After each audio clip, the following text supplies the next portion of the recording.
Hello, little gods. How you doing? Sitting here, I want to talk to you about how to master patience. One thing you want to understand, and if you understand it and all you're getting understanding, you can accomplish great things, and you will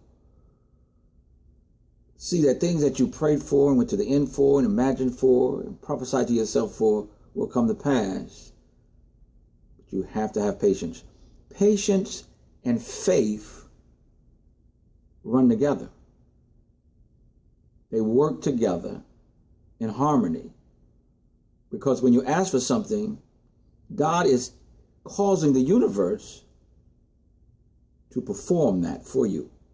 It takes a little time. I remember one time I was praying for some finances and asking God to meet my need. And I was getting impatient. And he said to me, how do you know that the person who's going to come to you and help you is not stuck in traffic? In other words, take it easy, be patient. It's on the way. Now that was just a idea that was dropped in my spirit, but it makes all the sense in the world. When you understand that it's going to work for you, it's going to happen for you, but you got to be patient because God is performing the miracle on your behalf. And I'm going to tell you something, it's going to happen. Jesus cursed the fig tree in St. Matthew's, the 11th chapter, and walked away from it. And it did not happen that same moment instantaneously. But on tomorrow, when Peter saw it, he was reminded. He probably was like the normal natural man. Well, it didn't happen. I guess he was just talking. But no, Jesus was not talking. He directed the power. He directed the energy. He directed the word. That's why you speak the word, directing the word to where you want it to be. I send the word. That's what he said. And it will not come back void, but it will accomplish what I send it to. What are you sending your words to? Be very careful, because it can happen just like that. May not happen today, but it's out there. And God heard you, and you're creating what you say.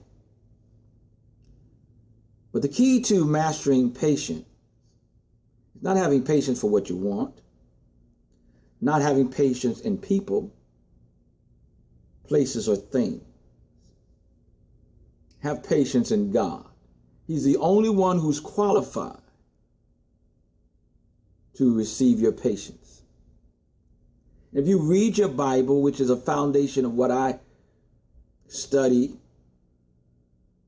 but I build upon that in many, many directions, many, many things.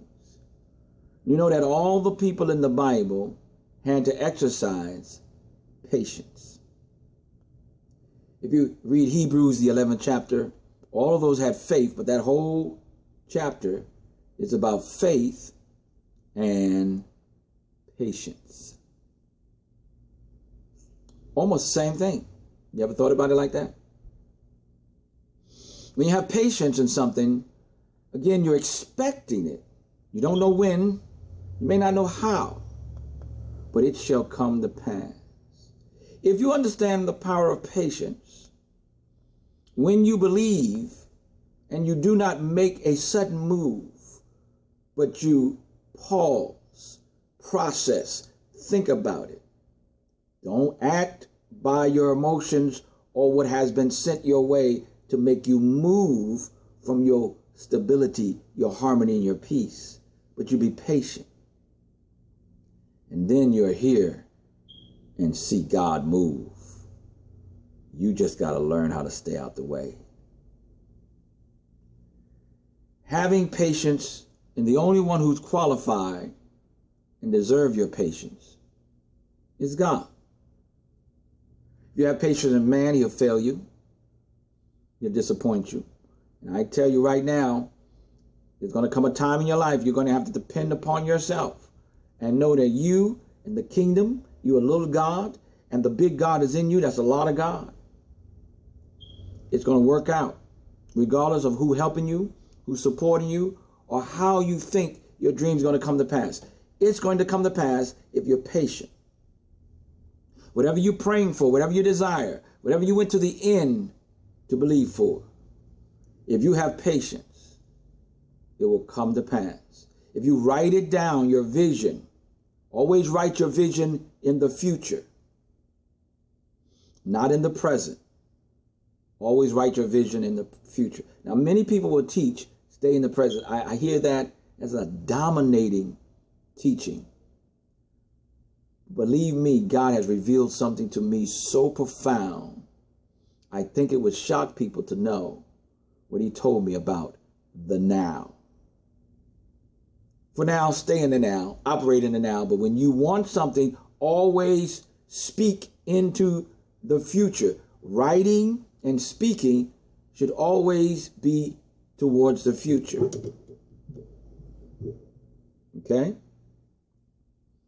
Very important.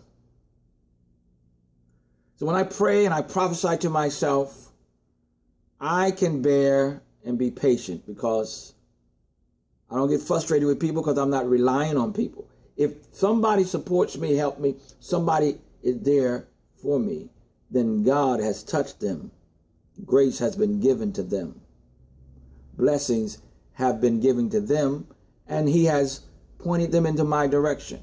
That's God. I thank them. I appreciate them. I am so grateful for them. But if anyone does anything for me, it was God who did it. Because if I rely on man, woman, things, places, or situations, I will find out I will get frustrated because sometimes it doesn't look like they're moving, doesn't look like it's going to work. And a lot of times, many people pray, not believing, but praying, asking God to do something the way they want it to be done. For instance, if I was to pray that God would bless me and I say, God, touch my uncle, that he may help me when I call. And so I'm excited about my uncle, who I know have money. He got some to spare. And so I'm praying that, I'm filling my mind with how. We always fill our mind with how it's going to happen. Maybe this way and that way. You're going to be frustrated if you keep on thinking about the how, the when, and the where. My point is, when I pray and then Uncle helped me, as he always did, I'm believing my prayer is being answered. And yes, it is. But what if the next time you pray for support from your uncle, he says, I can't do it? You called me at a wrong time. You should have called me yesterday, etc., etc. This, that, and a third. Boy, people start going into panic mode.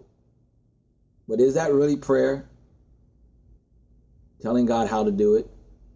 And when it don't happen the way you think, then it ain't God. How many people have made that mistake to think that God was supposed to do something a certain way in a certain time?